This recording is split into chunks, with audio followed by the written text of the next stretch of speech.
आदाब, नमस्कार। The red mic में आपका स्वागत है। मैं हूं सौरभ शुक्ला। सुबह के 9 बज गए हैं और द रेड माइक पर हम ईरान और अमेरिका के बीच जो जंग चल रही है उसका अपडेट लेकर के हाजिर हैं। इसमें हम हूती और सऊदी की जंग को भी जोड़ देते हैं, क्योंकि वहां पर भी तीखे हमले हो रहे हैं।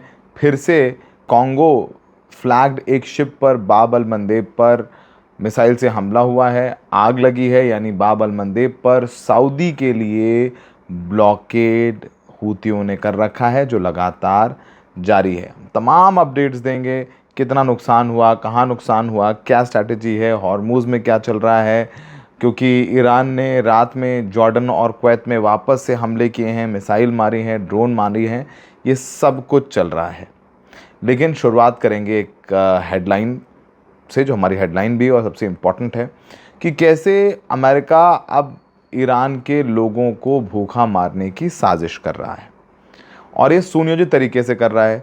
देखिए, ईरान के जहाज़ जो ईरान जा रहे हैं या ईरान से आ रहे हैं सामान लेकर के, तेल लेकर के, उन पर ब्लॉकेड कर रखा है ओमान सी ऑफ ओमान में अमेरिका ने।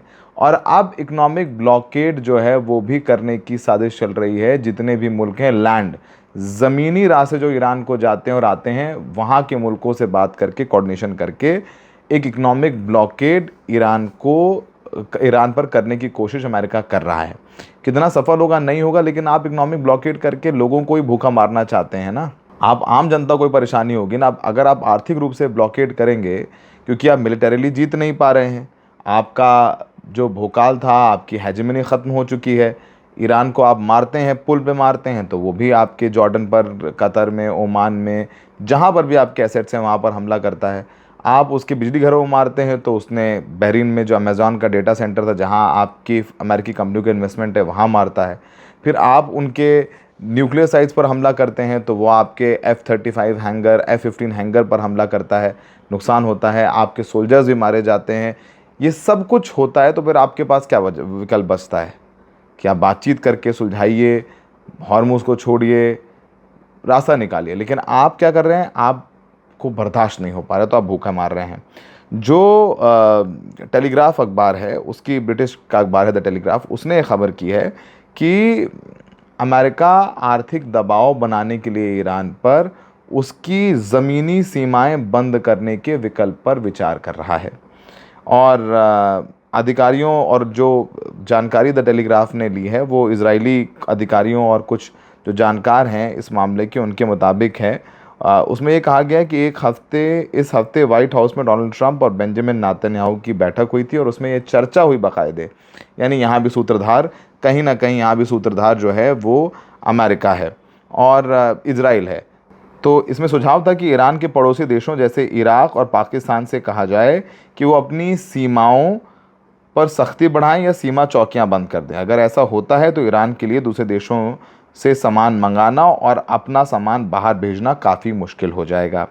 इससे उसकी अर्थव्यवस्था पर असर पड़ सकता है। हालांकि रिपोर्ट में ये भी कहा गया है कि इस योजना को लागू करना आसान नहीं होगा, क्योंकि ईरान की सीमाएं इराक, पाकिस्तान, तुर्की, अफ़गानिस्तान, तुर्कमेनिस्तान, आर्मेनिया और अज़रबैजान सहित 7 देशों से लगती है।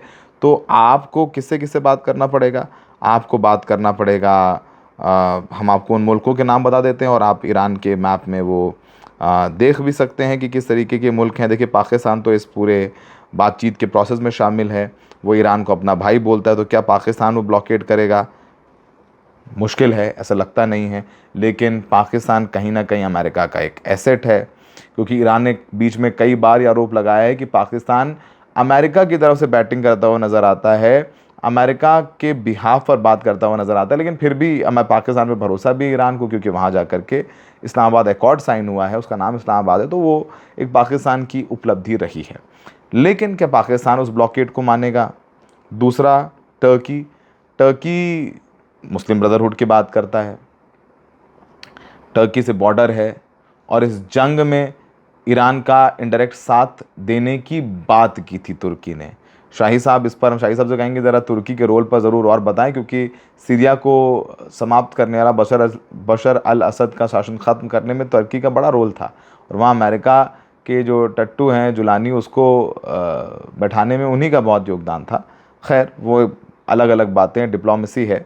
तो टर्की उसमें एक मुल्क है, इराक इराक़ से अच्छे संबंध हैं। आपने देखा किस तरीके से अली ख़ामनेई का फ्यूनरल नजफ़ और करबला में भी हुआ, उनके पार्थिव शरीर को वहाँ ले जाया गया, वहाँ कितनी भीड़ थी। और एक बहुत सिग्निफिकेंट शिया पॉपुलेशन है वो इराक़ में है, और सिग्निफिकेंट शिया पॉपुलेशन पाकिस्तान में भी। आपको याद होगा अली ख़ामनेई के असैसिनेशन के बाद कैसे अमेरिकी जो कॉन्सुलेट्स हैं वहाँ पर पाकिस्तान के हज़ारों लोग पहुँच गए थे, पत्थरबाजी करने लग गए थे, गोलियाँ चलानी पड़ी थी, तो वो भी आपने देखा होगा। अफ़गानिस्तान से अमेरिकी के रिश्ते आपको पता ही है, लेकिन अफ़गानिस्तान और पाकिस्तान के बीच तनातनी है। आर्मेनिया, अज़रबैजान और तुर्कमेनिस्तान।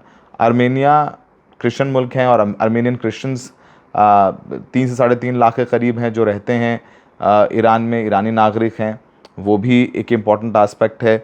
इसके अलावा अज़रबैजान मुस्लिम मुल्क है, लेकिन आर्मेनिया और अज़रबैजान में जब लड़ाई हुई थी तो हमारी जानकारी के मुताबिक उस वक्त अली ख़ामनेई सुप्रीम लीडर थे, उन्होंने आर्मेनिया का साथ दिया था, तो वो एक चुनौती। और तुर्कमेनिस्तान है, तो बहुत आसान नहीं होगा ये लैंड बॉर्डर सील कर देना, लेकिन बहुत सिग्निफिकेंट ये डेवलपमेंट है।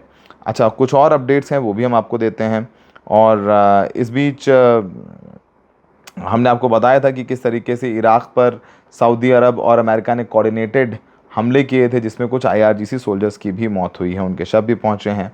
और ईरान ने चेतावनी भी दी है कि बेगुनाहों का खून बहाने की कीमत अमेरिका को चुकानी पड़ेगी। ईरानी सांसद के अध्यक्ष मोहम्मद बाग़िर गालिबाफ ने बताया कि केश्म आइलैंड में जो रेजिडेंशियल कॉम्प्लेक्स हैं, बिल्डिंग्स हैं, वहाँ पर हमला किया, और उन्होंने कहा कि अमेरिका बेगुनाह लोगों को मार रहा है, उसे इसकी कीमत चुकानी पड़ेगी। उन्होंने कहा कि अमेरिका हर दिन एक नया अपराध कर रहा है, युद्ध के मैदान में जो उसे हार मिली है उसका बदला वो आम नागरिकों को निशाना बना करके निकाल रहा है। इससे पहले अमेरिकी जो सेंटकॉम है उसने दावा किया था कि उसने ईरान में IRGC के कई सैन्य ठिकानों, मिसाइल और ड्रोन ठिकानों और तमाम जो रक्षा मॉनिटरिंग स्टेशंस हैं वहाँ पर हमला किया, और ये काफ़ी कुछ किया गया है। अच्छा, इस बीच ईरान पर सैन्य कार्रवाई रोकने वाला प्रस्ताव लाया गया अमेरिका में, सीनेट में लाया गया, लेकिन एक वोट से वो गिर गया। मिलिट्री एक्शन का अधिकार ट्रंप से लेना था, लेकिन वो प्रस्ताव गिर गया है असल में, और वो भी सिर्फ एक वोट से।